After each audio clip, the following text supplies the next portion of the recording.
Yo, I remember when Cuban Link tried to sign me. Welcome to Hip Hop Insights, my channel.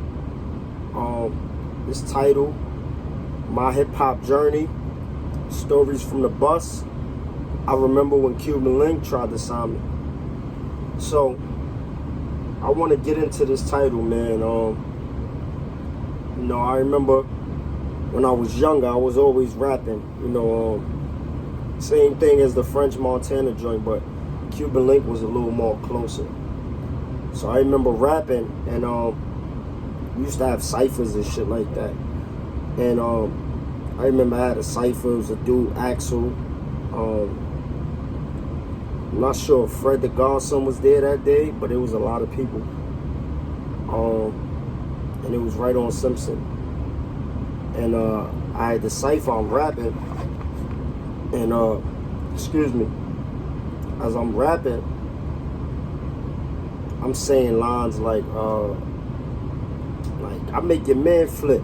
My coat white like dandruff. Got brown seats but a tan whip. And for like an 11-year-old, shit like that was just unheard of.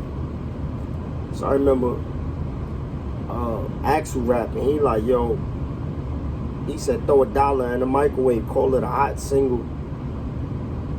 And I remember those lines, and I'm like, man, we going at it. And we were kind of going at it. I guess it was like battling, and you could say. We were ciphering. And he was like, yo, who is this kid? You know what I'm saying? Who is he? And they told him, like, yeah, you live down the block. He like, yo, where you live at? Where your parents? And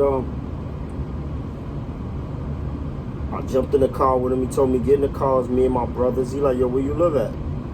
And at this time, it wasn't like getting in the car with no stranger or none of that. Because we always saw Cuban Link. Like, the block knew him right there. And I live right down the block. So he pulls up in front of my house. And TA was there. That's TA, that Terrell Austin. He with Fat Joe.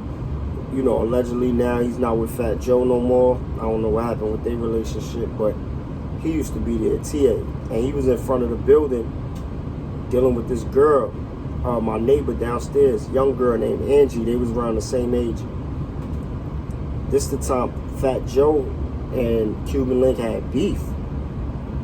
So, Cuban Link ain't know who he was. He was young kid, probably like 18. 16, 17 or whatever. Cuban Link ain't know who he was. He just walked past him, and his crew walked right past him. And he knocked on my door. My dad opened it, and I remember him like, yo, this is your son? My dad was like, yeah. And he went in there and started speaking to my dad about how talented I was. Like, yo, he's really talented, and I want to sign him. But he was telling my dad that his situation, due to his situation with Fat Joe, Big Pun and everything, like it wasn't good. You know what I'm saying? So, and I respect that, because I guess he wasn't trying to put me into no situation, that was crazy or messed up. But that definitely showed me, as for a young kid, that like, yo, you got talent. You know what I'm saying?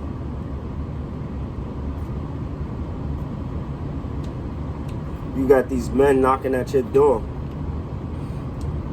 looking to see who raised you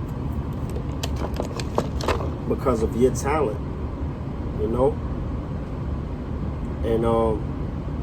that was big to me for an 11-year-old. And I guess he told my dad his situation with Fat Joe, so he couldn't really sign nobody, but he was just honored to meet my dad, and that's big, man.